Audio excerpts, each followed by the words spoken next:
تو میرا سوال ہے کہ حضور سے ایسی بہت سی مجالس میں یہ سوال کیا گیا کہ احمدیت کا جو آخری غلبہ ہے، جو حقیقی اسلام کا غلبہ ہے، اس وقت غلبہ ہونے کے بعد اسلامی حکومت کا اور خلافت کا تصور جو ہے وہ کیا ہوگا؟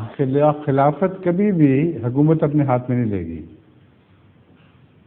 احمدیہ خلافت کا حکومت سے کوئی بھی تعلق نہیں. یہ ایک روحانی منصب ہے اور روحانی رہے گی. جس دن یہ حکومت میں آئے اس دن خلافت ختم سمجھے آپ.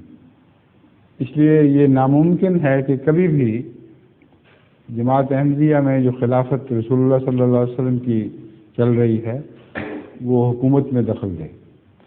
لیکن احمدی ملک جب احمدی ہو جائیں گے تو وہ خود بخود احمدی ملک ہوں گے. ان پہ جو قانون چلے گا وہ احمدیوں کا قانون چلے گا اور وہ خلیفہ باپ کی بات مان رہے ہوں گے. اگر نہیں مانیں گے تو جماعت سے خارج. تو بڑا پکا نظام ہے، اس کو ٹال نہیں سکتے آپ. مسلم موعود رضی اللہ تعالیٰ عنہ کا ایک لیکچر ہے جو اسلام میں اختلافات کا آغاز کے عنوان سے، اس میں یہ حضور نے بیان فرمایا کہ جو ہے خلافت ثالثہ جو تھی عثمان رضی اللہ تعالیٰ عنہ کے دور میں جو گرفت تھی خلافت کی حکومتوں پر سے کمزور ہوئی، تو یہ سارے فتنے جو ہے وہ اتنے بڑھ گئے. حکومتوں پر سے گرفت جو ہے، ہاں وہ میں سمجھتا ہوں آپ کی بات، لیکن ایک فرق بڑا نمایاں ہے.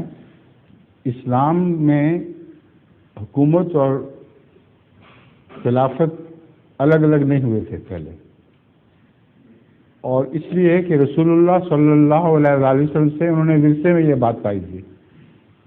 حضرت صلی اللہ علیہ وسلم کو اللہ تعالیٰ نے دنیاوی حکومت بھی دی تھی، تو اس وقت اس کا فرق نہیں کیا گیا. اسی نہج پر چل رہے تھے اور الگ نہیں ہوئے تھے.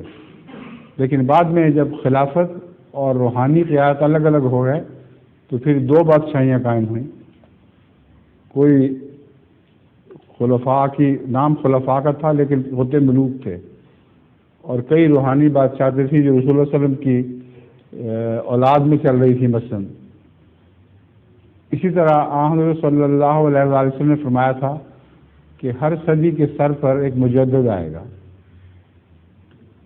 اگر خلیفہ اس وقت تک رہتا تو مجدد کی کیا ضرورت تھی؟